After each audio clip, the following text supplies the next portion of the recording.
Brazil বন্ধুরা, তোমরা কি গর্তে ঢুকি গেছো নাকি? গর্তে এত সময় ঢুকিও না, আর্জেন্টিনা খেলা দেখার জন্য রেডি থাকো। তোমরা এত সময় গর্তে ঢুকিও না, বুঝছো রে? তোমরা 3 নাম্বার এ হচ্ছে যে অজুহাত, যেটা গতকাল থেকে আমরা খালি ফেসবুকে দেখতেছি। রেফারি হচ্ছে আর্জেন্টিনার, রেফারি আড়াই দিব। রেফারি যে সুযোগ সুবিধা দিছে তোমরারে, লাল কার্ড দিয়ে হলুদ কার্ড দিয়ে যেভাবে যে সুযোগ সুবিধা দিছে, হ্যাঁ, আর পরে এই এত সুযোগ সুবিধার পরেও তোমরা কি জিততে আর না?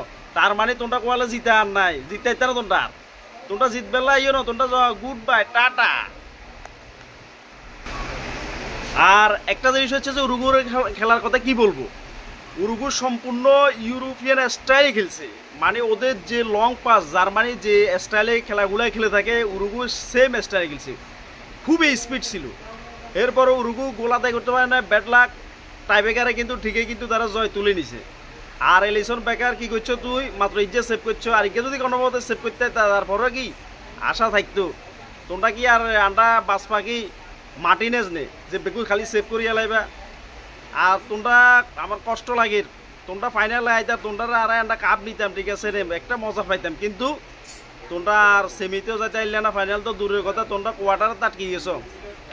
তো দুঃখ কষ্ট খারাপ লাগে তোমরা আড়াইতাম, আমরা হারিনু। কিন্তু তোমরারে কি আড়াই দিছে উরুগুয়ে।